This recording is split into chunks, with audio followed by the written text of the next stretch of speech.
Bismillah. Assalamualaikum warahmatullahi wabarakatuh. Alhamdulillah wa syukurillah wa salatullahi wa salamuhu ala rasulillah habibina sayyidina Muhammad bin Abdullah wa ala alihi wa ashabihi wa mawala. Allahumma ya Rabbana a'inna fi hadha syahril karimi al qiyami wa siyam waj'alna ya Rabbana fihi minal aidin wal faizin واحشرنا يوم القيامة مع زمرة الصائمين. اللهم يا ربنا ارزقنا التوبة قبل الموت والشهادة عند الموت والجنة بعد الموت. أما بعد. Yang mencintai, yang kami muliakan, para orang tua kami, saudara-saudari, para pemirsa, para pendengar, dimanapun Anda berada, Alhamdulillah kita bisa berkumpul kembali bersama-sama belajar dengan yang mulia Syekh Hasan Muhammad Al-Mashhad dengan kitab Is'afu Ahli Iman di Wadhaif Syahri Ramadan, yang kita sudah sampai kepada qaul Al-Musannif rahimahullah ta'ala nafa'ana Allah bihi wa bi ulumihi fitarin amin ila anqal ma ja'a fi fadli syawm, tentang keutamaannya berpuasa. Wa an Abi Hurairah radhiyallahu ta'ala anhu, diriwayatkan dari Imam Abu Hurairah radhiyallahu taala anhu.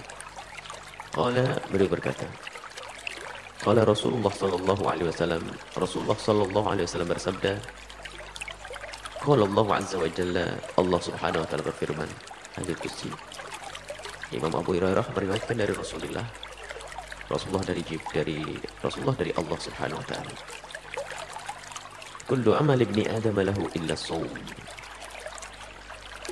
Setiap amal anak Adam itu baginya pahala itu illa shaum, kecuali puasa. Fa innahu li, sesungguhnya puasa itu untukku, wa ana ajzibi, dan aku yang akan membalas puasa tersebut. Maksudnya untukku di sini Allah tidak butuh, tidak perlu dengan amal. Ini menunjukkan bahwa segala sesuatu kalau sudah dinisbatkan kepada Allah, tentu karena sesuatu tersebut adalah istimewa. Rumah kalau sudah dinisbatkan pada rumah Allah, semuanya milik Allah. Akan tapi Baitullah, rumah Allah, karena kemuliaan di situ. Dan para ulama menjelaskan, segala amal kita bisa menghitung perkiraan pahalanya. Mulai dari dilipat gandakan 10 kali menjadi 700 kali, hingga ada lipatan-lipatan pahala yang dihitung, disebutkan oleh Rasul SAW. Kecuali puasa. Kalau puasa nggak pakai hitungan itu semuanya. Dalam bahasa lain, terserah kamu minta berapa. Itu maksudnya. Fa innahu li wa ana ajzibi, Allah yang akan balas secara khusus. Nggak pakai hitungan-hitungan seperti yang pernah diterangkan dalam riwayat-riwayat yang lainnya. Wasyamu junnatun, dan puasa itu adalah benteng. Fa'idha kana yawmu sawmi ahadikum, jika ada hari puasa salah satu dari kalian, jika ada suatu ketika salah satu dari kalian itu berpuasa, fala yarfuth, maka jangan mengucapkan kalimat kotor, kalimat jorok, kalimat keji, kalimat yang tidak baik. Yarfuth, rafat adalah kalimat jorok, kalimat yang keji dan kalimat yang tidak baik. Wala yaskhab, dan jangan membuat perselisihan. Jangan sampai kita mengucapkan kalimat jelek, dan juga kita jangan membuat persengketaan, perselisihan, permusuhan, perang mulut dan seterusnya. Fa idzab bahwa ahadun, jika ada orang mencacinya atau mengolok orang yang berpuasa, jika kamu berpuasa kemudian ada orang mengolokmu atau mencacimu, atau ingin menyakitimu, sampai mungkin hal itu bisa menjadikan sebabnya dirimu terbunuh, hilang nyawa. Artinya jika ada orang berbuat zalim kepadamu, qatalahu, fayaqul, hendaknya ia berkata, inni shaimun, aku berpuasa. Ini pendidikan dari baginda Nabi Sallallahu Alaihi Wasallam. Yang pertama adalah hadis qudsi dari Allah, yaitu puasa itu istimewa, pahalanya Allah yang akan berikan secara khusus, tidak seperti pahala-pahala yang lainnya. Kemudian hendaknya kita bisa menjadikan puasa ini benteng antara kita dengan segala kemaksiatan, sebab secara umum juga yang namanya neraka itu menghuffat bisyahwat, kata Nabi SAW. Ala innan nara huffat bisyahwat wa innal jannata huffat bil makarih. Yang namanya surga itu banyak orang gak senang diliputi hal yang tidak disukai. Tapi kalau neraka itu diliputi dengan syahwat, maka puasa itu junnah.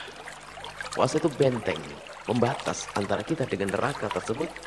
Karena dengan berpuasa itu akan terlemahkan syahwat. Jadi segala sesuatu yang meliputi neraka tersebut, syahwat, akan lemah dengan berpuasa. Dengan berpuasa melemahkan syahwat tersebut. Sehingga dengan melemahkan syahwat, maka seolah-olah seorang hamba itu terbentengi dari api neraka. Sehingga Nabi menyebutkan wasyamu junnah, pembenteng antara kita dengan neraka. Karena dengan berpuasa akan terkendalikan syahwat, teredam syahwat, dan jika syahwat teredam dan terkendalikan, maka secara otomatis kita terjauhkan dari neraka. Itu yang disebut sebagai junnah. Kemudian, dan hendaknya puasa kita jadikan benteng bagi kita dari segala kekejian. Sehingga hendaknya kalau ternyata ada orang yang memicu kita untuk melakukan kekejian, mungkin ada orang mencaci kita, bukan kita balas dengan cacian. Orang berbuat zalim kita, jangan balas dengan kezaliman. Akan tapi hendaknya kau beritahu dia, dan kau beritahu dirimu kalau engkau adalah orang berpuasa, agar dirimu sadar kalau engkau orang berpuasa harus benar bisa menahan hawa nafsu dan amarah. Kemudian kasih tahu orang itu kalau engkau berpuasa, barangkali kalau mereka tahu kalau engkau berpuasa, mereka menarik daripada mencaci dan mengolok serta mendolimimu. Jadi kalimat inni shaimun itu diucapkan kepada dirimu sendiri terlebih dahulu. Inni shaim. Katakan kepada dirimu sendiri bahwasanya inni shaim. Ada orang mencacimu loh ya. Katakan kepada dirimu inni shaimun, aku berpuasa. Sadar. Jangan sampai nanti tiba-tiba kita mengucapkan kalimat yang kotor, mungkin merendahkan orang lain, menggunjing orang lain, yang menjadi sebab pahala itu hilang. Yang kedua, agar orang itu mendengar kalau engkau berpuasa, bisa jadi dia tersentuh dengan keberadaanmu yang berpuasa, sehingga mereka tidak lagi mau melanjutkan cercaannya, caciannya, ataupun kezalimannya. Ini adalah pendidikan dari baginda Nabi Sallallahu Alaihi Wasallam. Cuma nanti ulama membedakan antara puasa sunnah dan puasa wajib. Ini cara ulama memahami juga.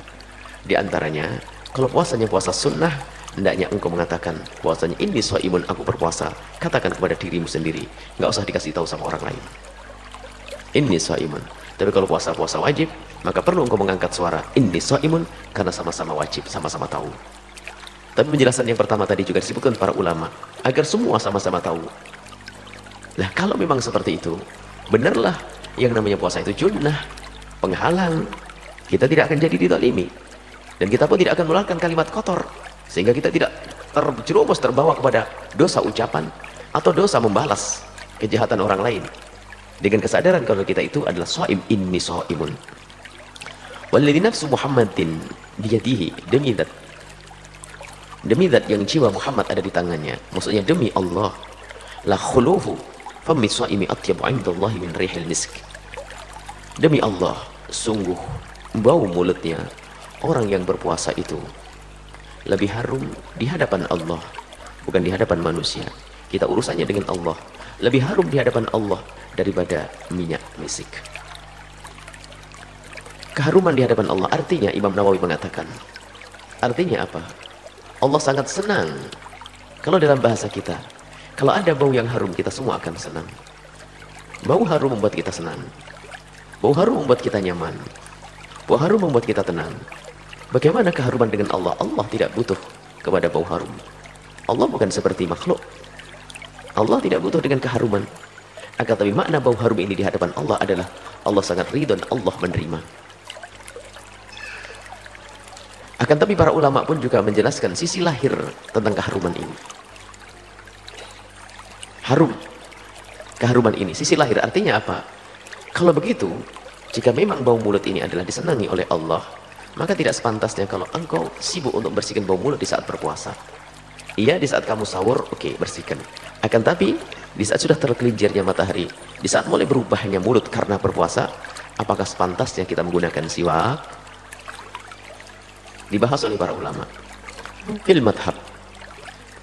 Ulama madhab kita Imam Syafi'i, yang dikukuhkan dalam madhab kita Imam Syafi'i, tidak disunnahkan kita menggunakan siwak di saat sudah tergelincir matahari.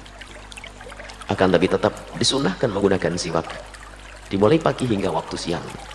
Selagi belum tergelincir matahari, maka tetap kita disunahkan menggunakan siwak.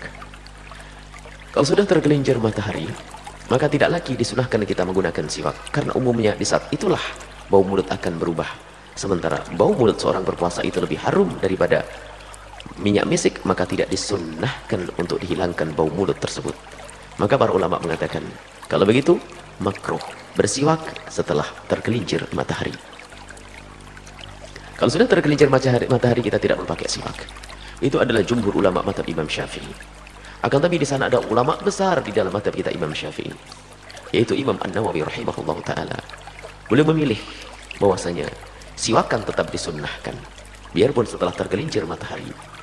Karena ini maksud dengan bau mulut yang disenangi oleh Allah itu adalah bukan bau mulut yang keluar daripada mulut, akan tapi bau mulut buah daripada puasa, yaitu yang biasa muncul setelah tergelincir matahari karena perut itu kosong. Dan kalau perut itu kosong, maka akan naik udara ke mulut. Maka yang bau itu adalah bukan mulutnya, tapi bau dari dalam perut, buah daripada puasa. Sehingga Al-Imam An-Nawawi rahimahullah ta'ala ikhtar, memilih pendapat bahwasanya biarpun sudah tergelincir matahari, maka menggunakan siwak tetap disunnahkan. Jika anda meninggalkan siwak setelah tergelincir matahari, maka anda ikut jumhur kebanyakan ulama mazhab Syafi'i atau fil madhab, pendapat yang dikukuhkan. Dan jika anda bersiwak setelah tergelincir matahari, maka anda mengikuti madhabnya Imam An-Nawawi. Beliau adalah seorang alim besar di dalam madhab Imam Asy-Syafi'i radhiyallahu ta'ala anhu. Lis-shaimi farhatani, disebutkan oleh baginda Nabi, bagi orang yang berpuasa itu akan menemukan kesenangan dua kali. Tidak pandang kecil, muda, tua. Kalau lagi berbuka senang. Nanti buka puasa. Kekebar. Cuman senang ini adalah lahir dan batin. Senangnya orang yang berbuka, kalau senang lahir, senangnya anak-anak. Hilang lapar dan dahaga. Tapi senang ahli iman, bersyukur karena bisa menuntaskan tugas. Senangnya lahir adalah kita sudah boleh berbuka saat itu setelah kita menahan lapar dan dahaga.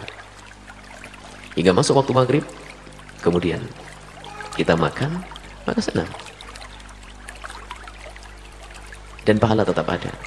Dan doanya pun ada, badzamu, hilang dahaga, wabtallatil uruku, basah tenggorokan, wa thabatal ajru insyaallah, dan pahala tetap ada. Tapi senangnya orang beriman adalah secara batin bahwa dia telah bisa melaksanakan kewajiban berpuasa sehari penuh. Ini ada kegembiraan. Wa idza laqiya rabbahu fariha bisawmihi. Yang kedua adalah nanti di saat kita bertemu dengan Allah, maka kita akan bergembira kalau kita melihat pahalanya puasa yang luar biasa. Rawahul Bukhari. Hadis ini diriwayatkan oleh Imam Bukhari rahimahullah taala. Wal lafdhu lahu, dan lafadznya pun juga dari Imam Bukhari, wa Muslim dari Imam Muslim. Wa fi riwayatin lil Bukhari, ada riwayat lain dari Imam Bukhari tentang keutamaan puasa.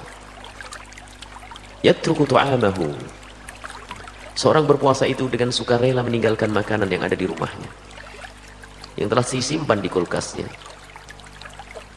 Ia tinggalkan. Wa syarabahu, dan ia pun juga meninggalkan minuman yang mereka miliki. Wa syahwatahu, dan juga meninggalkan syahwat, hubungan suami istri. Dia menahan itu semuanya.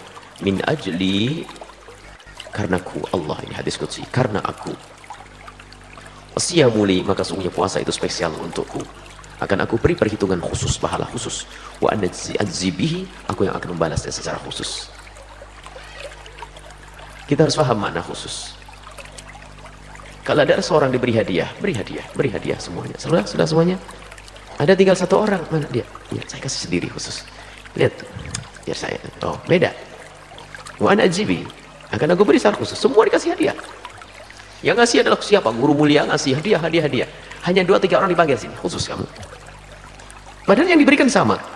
Cuman di saat dinisbatkan langsung kepada Allah menjadi istimewa. Wal hasanatu bi 'asyri amthaliha. Sementara semua kebaikan adalah 10 kali lipat. Dalam riwayat lain sampai 700 kali lipat. Hah? Tapi untuk haji nggak pakai itu semuanya. Terserah kamu minta berapa wahai hambaku. Wan Sahal bin Sa'ad Al-Ansari As-Sa'idi, diriwayatkan dari Sahal bin Sa'ad Al-Ansari As-Sa'idi radhiyallahu taala anhu, dari Nabi sallallahu alaihi wasallam, dari baginda Nabi sallallahu alaihi wasallam. Qala, beliau bercerita, inna fil jannati baban. Surga itu ada satu pintu. Pintu surga. Yuqalu lahu Ar-Rayyan. Pintu surga itu namanya Ar-Rayyan. Rayyan itu maknanya menyegarkan. Namanya disesuaikan dengan keprihatinan orang berpuasa. Puasa itu yang paling dirasa adalah haus. Sampai tadi anak kecil ngomong, kalau seandainya puasa nggak boleh makan nggak apa-apa, tapi boleh minum enak ya anak kecil. Karena yang paling berat adalah haus. Haus. Dan dengan hilangnya dahaga, luar biasa. Diberi nama pintu surga itu namanya Ar-Rayyan. Yadkhulu minhu shaimuna, akan masuk melalui pintu Ar-Rayyan as-shaimuna, orang-orang yang berpuasa. Yaumul qiyamah, di hari kiamat. La yadkhulu minhu ahadun ghairuhum, tidak ada yang masuk kecuali mereka yang ahli puasa. Yuqalu, dan dipanggil itu orang ahli puasa, aina shaimun. Mereka mana orang-orang yang berpuasa? Mana orang yang berpuasa, ini pintumu. Fayaqumuna, kemudian orang yang berpuasa itu pada berdiri.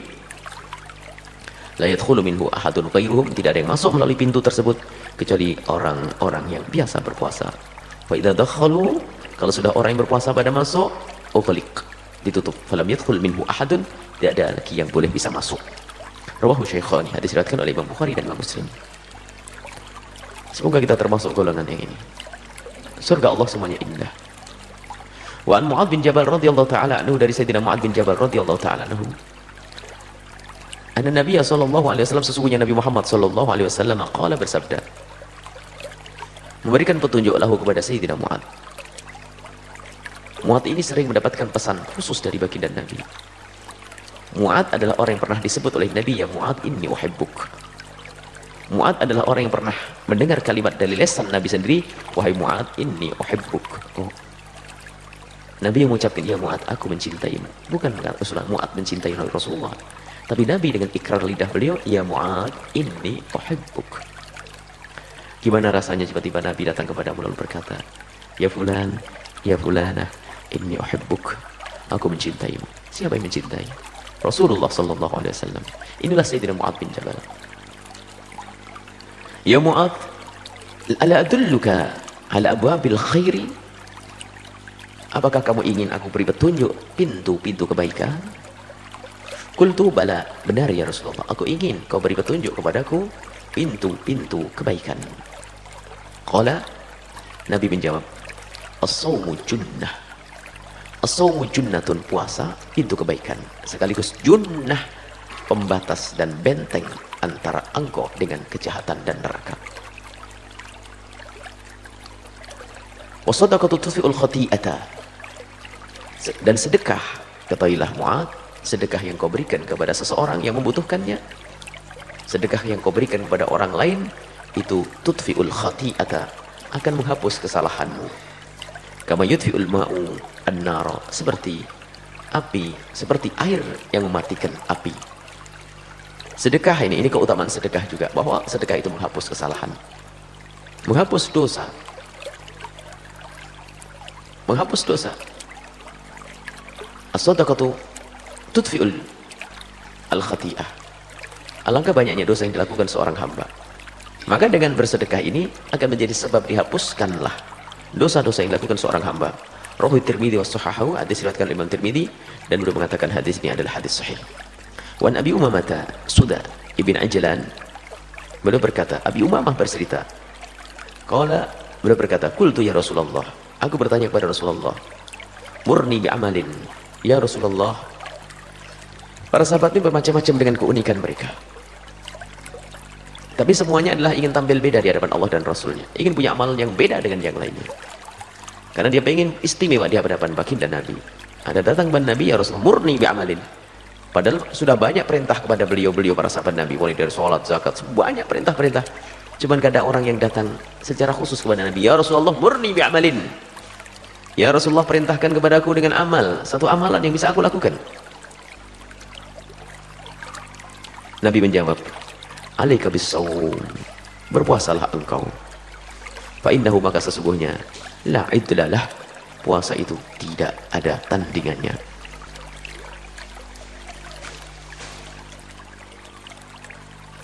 Puasa itu tidak ada tandingannya. Qultu, lalu aku bertanya lagi, ya Rasulullah, murni bi amalin. Anak-anak yang besar tidak ada yang sadar semuanya. Nanti lari ke atas.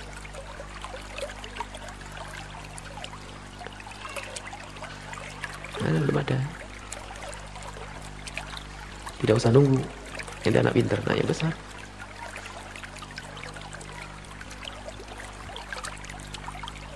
Perlu kepekaan. Tidak usah nunggu tim dakwah, semua yang merasa. Ini majelis untuk semuanya. Jika ada yang sekiranya mengganggu yang lainnya, segera yang lain bergerak untuk menyelesaikan. Ini tugas bersama.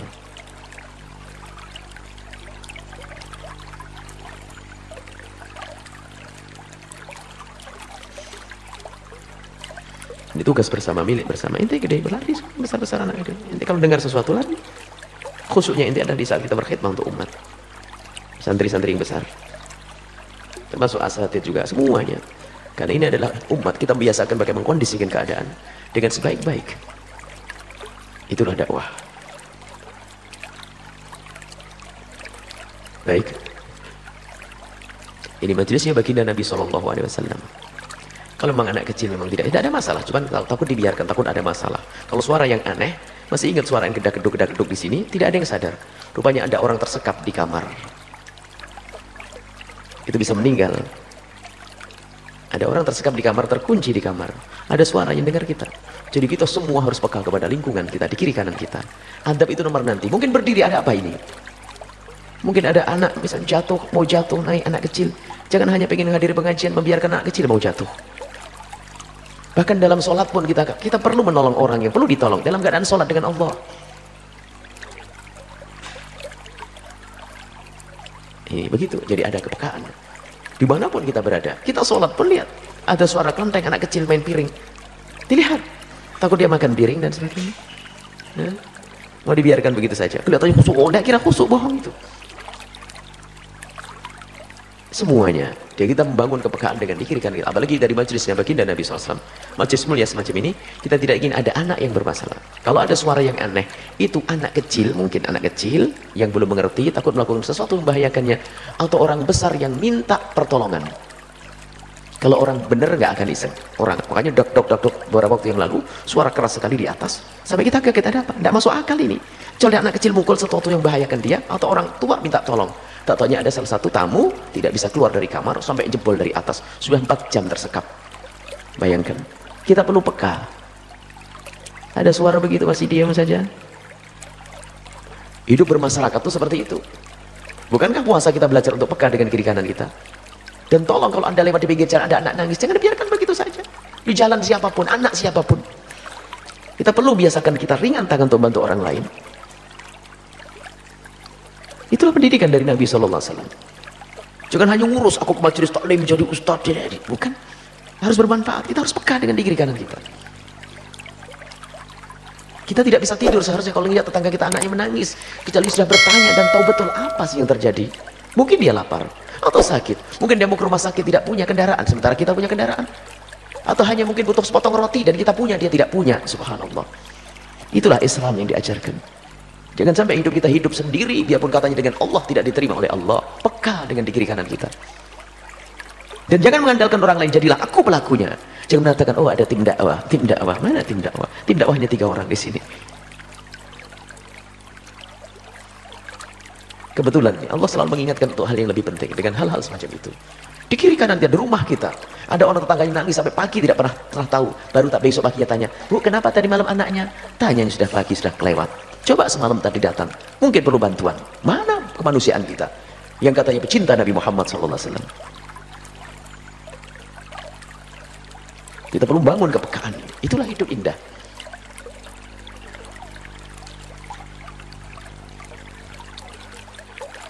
Wa Nabi Umamah diceritakan. Qultu, kemudian aku bertanya lagi, ya Rasulullah, murni bi amalin. Murni bi amalin. Beri aku lagi tugas amal lagi ya Rasulullah. Qala, Nabi mengulang, alaika bis-shaum fa innahu la idlalah. Puasa. Karena tidak ada tandingannya puasa itu. Qultu ya Rasulullah, aku minta lagi ya Rasulullah, murni bi amalin. Ada lagi ya Rasulullah? Qala, alaika bis-shaum. Puasa lagi. Fa innahu la idlalah. Sebab yang namanya puasa itu tidak ada tandingannya. Tidak ada tandingannya. Rawahu Nasai, hadis riwayat Imam Nasai, wa Ibnu Khuzaimah fi sahihi, diriwayatkan oleh Imam Nasai dan Ibnu Khuzaimah di dalam kitab sahihnya. Wa fi riwayatin Nasai, dan hadis juga diriwayatkan Imam Nasai, qala, ceritanya beda. Ataitu Rasulullah. Ataitu Rasulullah. Kalau anak kecil jangan disakiti, jangan dipaksa. Maksudnya diperhatikan. Kita tidak ingin mengusir anak kecil di majelis ini. Mohon paham semuanya. Anak kecil tidak boleh dijauhkan dari majelis. Jadi tidak apa-apa anak kecil di sana sini, nggak apa-apa. Buya hanya ingin bahwasanya kalau ada suara yang aneh itu segera peka, takut ada sesuatu. Karena takut kesek-kesek, takut ada anak keikat tadi saya ngomong itu. Kalau keikat kan bingung ketenggorannya. Nah, jadi maksudnya kita peduli begitu. Kalau ada anak di kiri kanan kita tidak ada masalah. Kalau mungkin ada anak nangis, tinggal ibunya aja yang peka dibawa agak jauh. Tapi jangan dijauhkan dari majelis, karena di majelis ini ada berkah.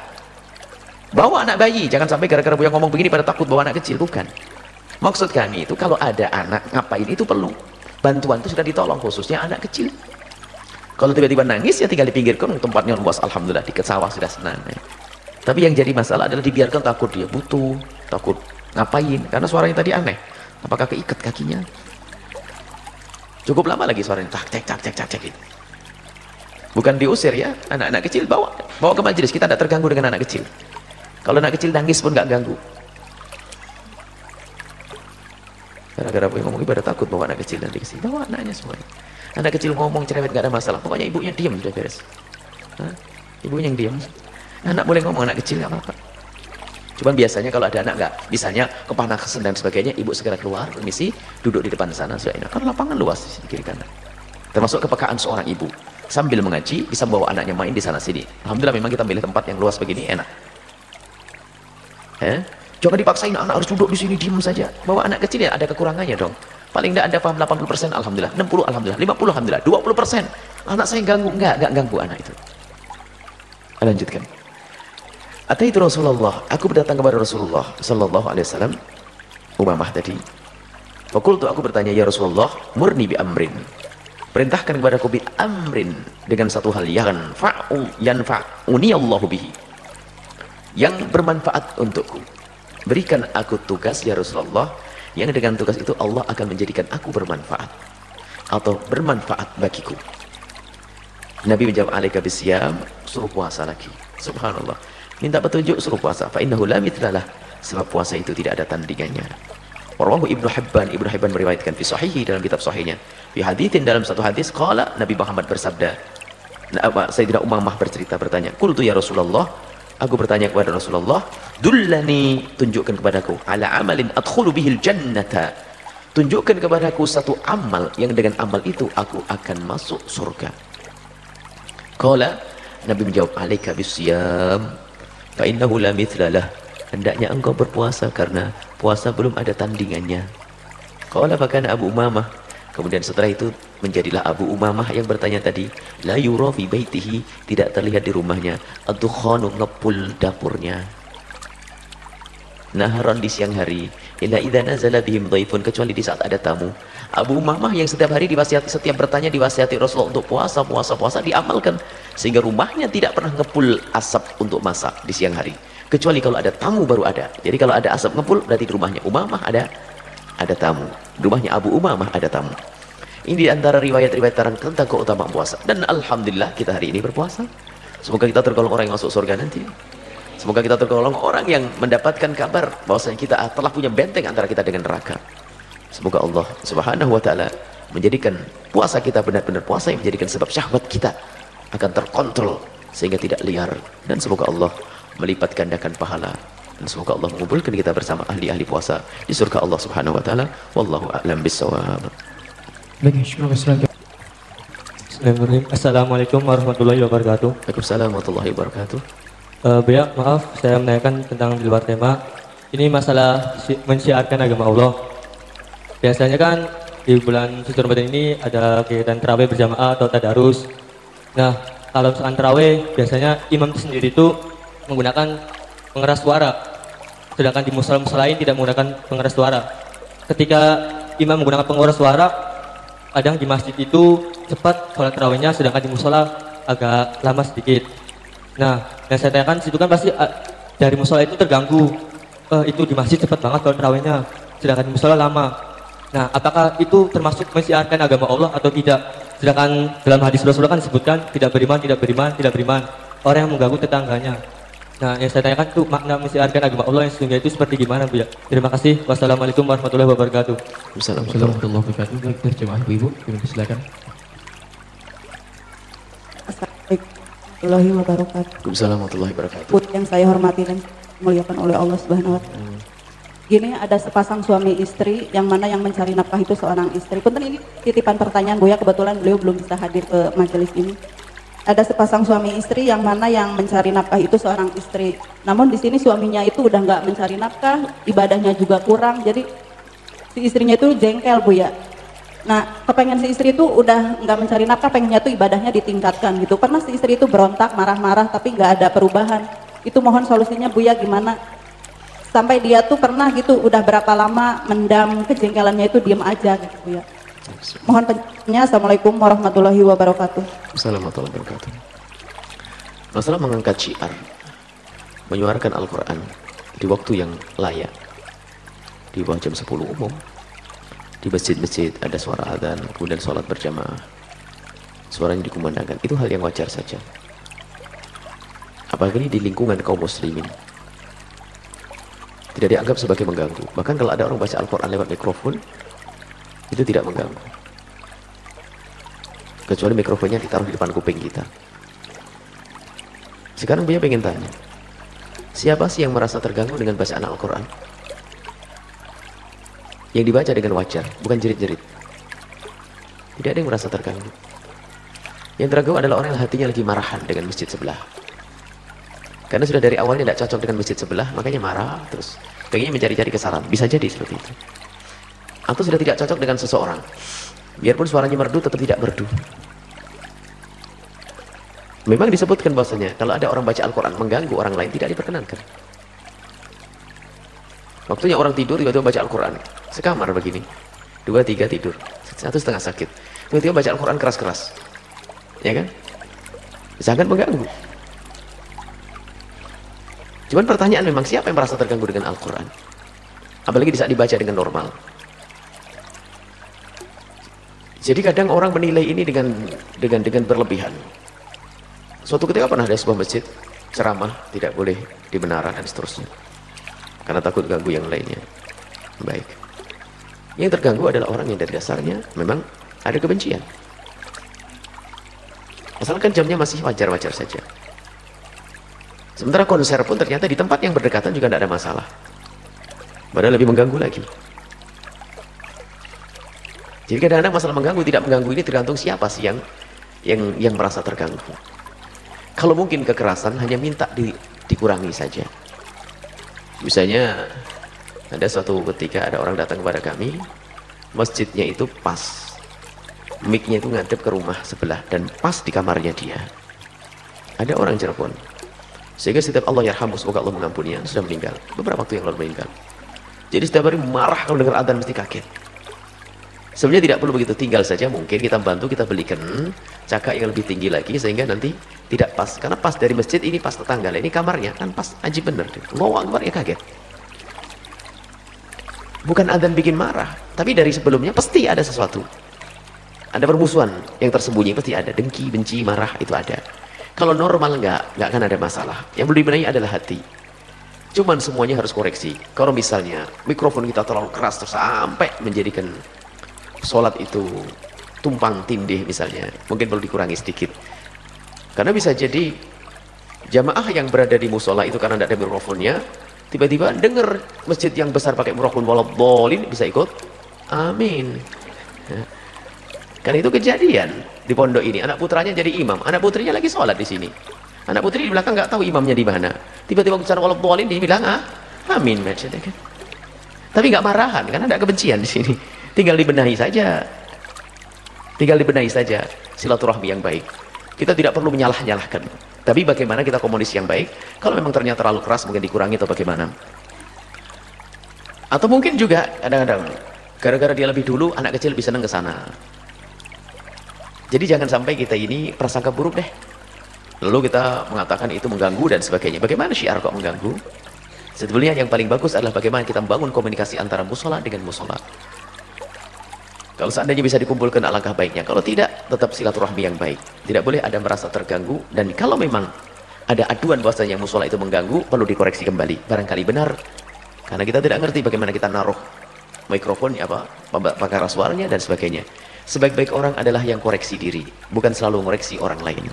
Kalau benar itu kejadian, maka dari pihak yang musola perlu harus jujur. Apakah kamu tidak punya masalah dengan orang di masjid?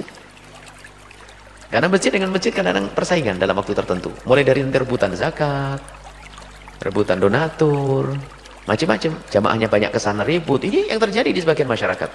Jadi kadang-kadang tidak murni permasalahannya karena mikrofon mengganggu, bukan. Bisa jadi karena hal lain yang kita tidak tahu di balik itu semuanya.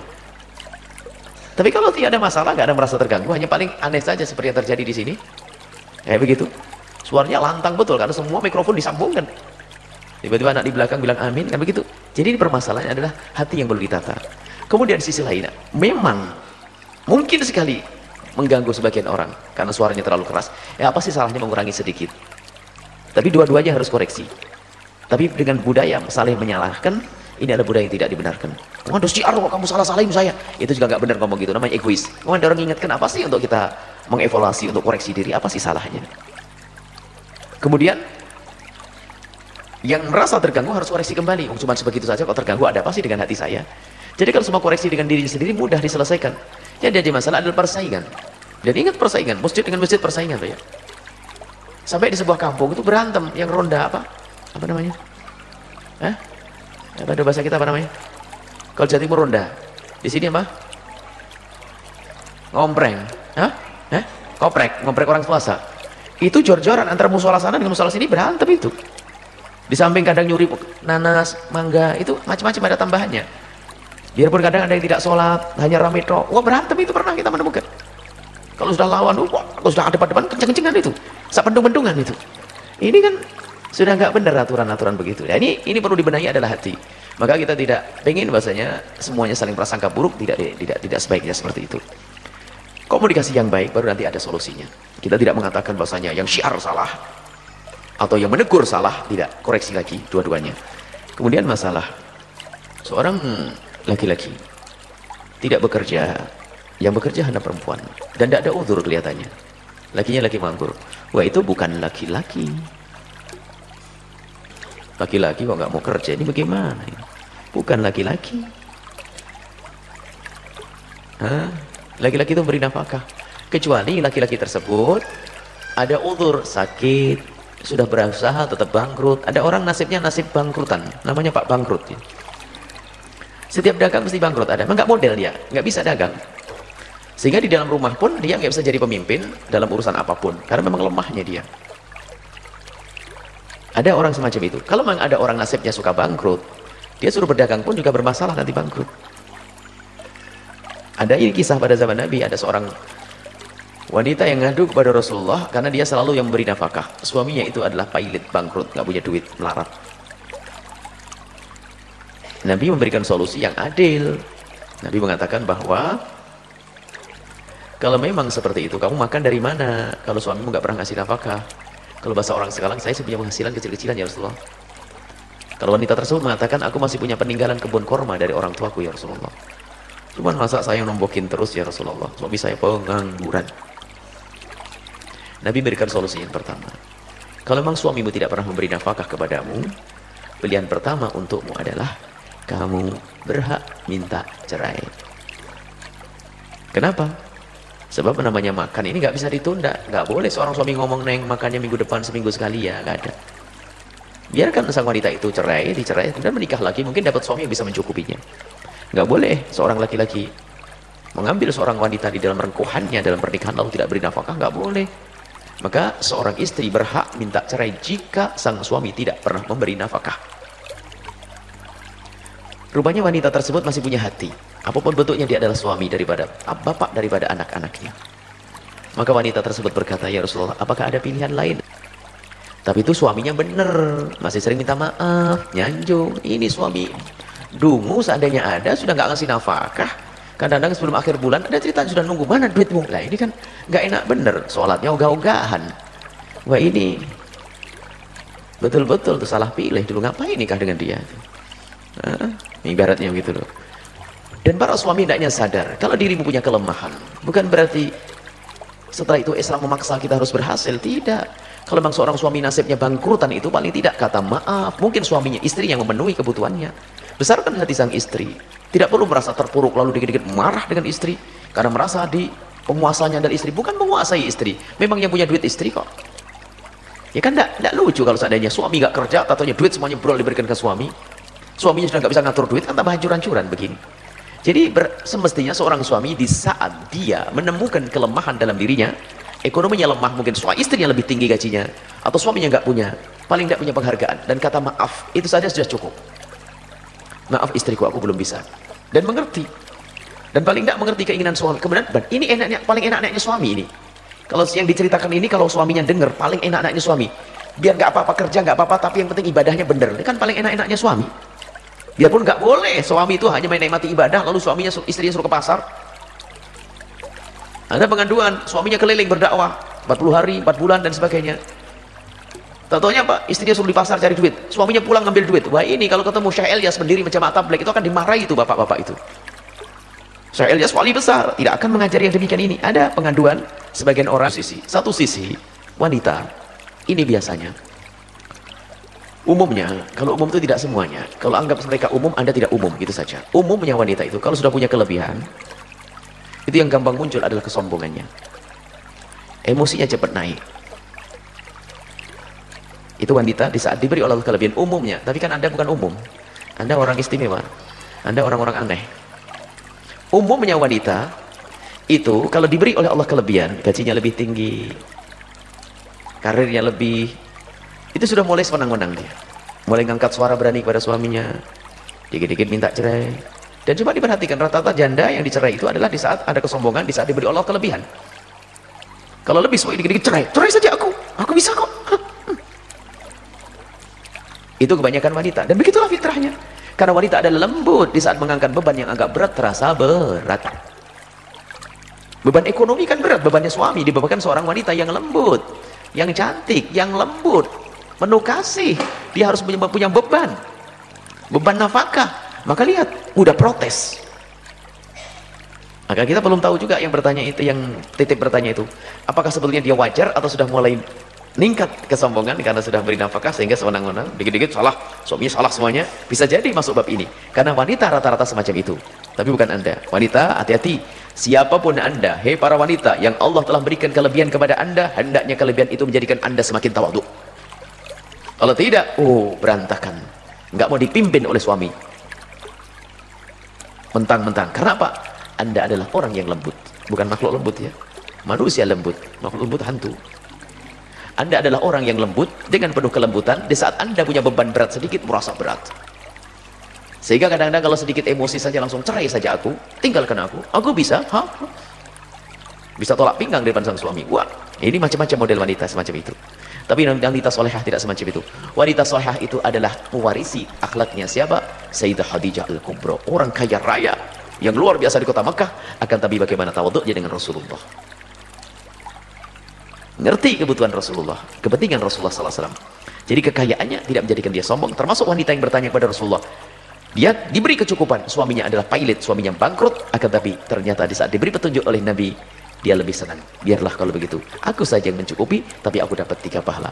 Maka semoga ibu yang bertanya tadi, titipannya tadi, mendapatkan 3 pahala. Kemudian setelah itu, yang kedua, meredam emosinya supaya tidak menonjolkan menonjolkan karyanya atau prestasinya di depan sang suami. Satu. Kemudian sang suami semoga segera sadar, paling tidak kata maaf, sanjungan, ya, dan seterusnya. Jangan sampai suaminya semakin seenaknya sendiri. Na'udzubillah, itu bukan laki-laki seenaknya sendiri. Berusaha, tapi setelah itu tetap berusaha. Berusahanya pun yang wajar, jangan sampai berusaha bangkrut malah membebani sang istri lagi, kan repot juga nanti. Artinya tetap berusaha dan kata maaf sebanyak-banyaknya. Sudah dua-duanya kalau mendengar, insya Allah selesai setelah itu. Suami yang dengar suara ini, barangkali suami yang bertanya tadi, bahwasanya Anda harus berbenah, tingkatkan kemuliaan akhlakmu, sanjungan, terima kasih pada istri, kata maaf itu penting. Karena Anda lemah tidak bisa nafkah, dan istri yang telah mencukupinya tadi, tolong ditata, redam kesombongan. Jangan sampai yang menguasaimu adalah kesombongan. Kemudian setelah itu pikir pahala yang besar di hadapan Allah Subhanahu wa taala, apa yang kau lakukan. Kemudian setelah itu, kalau memang permasalahan harus mendatangkan seorang penengah, datang kepada seorang ulama untuk bisa memberi nasihat bareng-bareng sehingga semuanya akan semakin indah. Wallahu a'lam bishawab. Buya, dengan waktu itu dengan doa. Bismillahirrahmanirrahim. Alhamdulillahirabbil alamin. Allahumma shalli ala sayyidina Muhammad wa ala sayyidina Muhammad. Irhamna wa la tu'adzibna, wansurna wa la takhdhulna, wa'afina wa la tumritna, wa akrimna wa la tuhinna, wa athirna wa la tusir alaina innaka ala kulli syai'in qadir. Allahumma ya Allah, muliakan kami di dunia dan di akhirat ya Allah. Muliakan di diri kami, muliakan di rumah tangga kami. Suami istri yang saling mencintai karenamu, saling menghormati, saling menghargai. Ya Allah, tidak yang saling merendahkan. Saling mau berkorban, saling mengabdi. Dan jauhkan kami dari segala perselisihan yang ada di rumah tangga kami. Kami mohon ya Allah, jadikan rumah tangga kami adalah rumah tangga surga, muqaddimah surga sebelum masuk surga. Dengan anak yang soleh solehah, yang dibanggakan oleh kekasihmu Nabi Muhammad. Dan kami mohon yang belum nikah, mudahkan mereka untuk mendapatkan pasangan orang-orang mulia yang engkau muliakan, yang menjadi sebab kemuliaan orang tua dan anak-anak mereka di dunia dan di akhirat. Dan kami mohon ampuni orang tua kami dan guru-guru kami, berikan kasih sayangmu kepada mereka semua ya Allah. Dan kami mohon ya Allah, engkau maha tahu tentang keadaan kami, kabulkan hajat kami semua ya Allah. Yang sempit rezeki lapangkan dengan rezeki yang halal penuh berkah, yang sakit sembuhkan, yang punya hutang mudahkan kami dalam bayar hutang kami. Dan kami mohon ya Allah, berikan kepada semua yang telah berjuang bersama kami ketulusan dan keikhlasan, dan kirimkan ke tempat ini orang tulus dan ikhlas ahli surgamu yang bisa berjuang bersama kami. Dan kami mohon jadikan kami bersama mereka ya Allah. Ya Allah, maha tahu tentang keadaan kami semua ya Allah. Dan kami mohon jadikan tempat ini adalah tempat mulia di dunia dan di akhirat. Dan kami mohon berikan kepada kami ilmu yang bermanfaat ya Allah, ilmu yang menjadi sebab kami semakin baik, semakin dekat kepadamu, ilmu yang menjadi sebab kami semakin jauh dari kemaksiatan dan kehinaan. Panjangkan umur kami dalam ketaatan serta sehat walafiat, dan berikan kepada kami semua husnul khotimah, mati dalam keadaan iman. Dan kami mohon ya Allah, jadikan ucapan kami di akhir hayat kami kelak saat engkau hendak mencabut nyawa kami. Kami ingin saat itu ya Allah, hati dan lidah kami mampu mengucapkan kalimat agung dan mulia, la ilaha illallah Muhammadur Rasulullah, la ilaha illallah Muhammadur Rasulullah, la ilaha illallah Muhammadur Rasulullah sallallahu alaihi wasallam. Rabbana atina fid dunya hasanah wa fil akhirati hasanah wa qina adzabannar. Wa sallallahu ala sayyidina Muhammadin wa ala alihi wa sahbihi wasallam. Walhamdulillahirabbil alamin.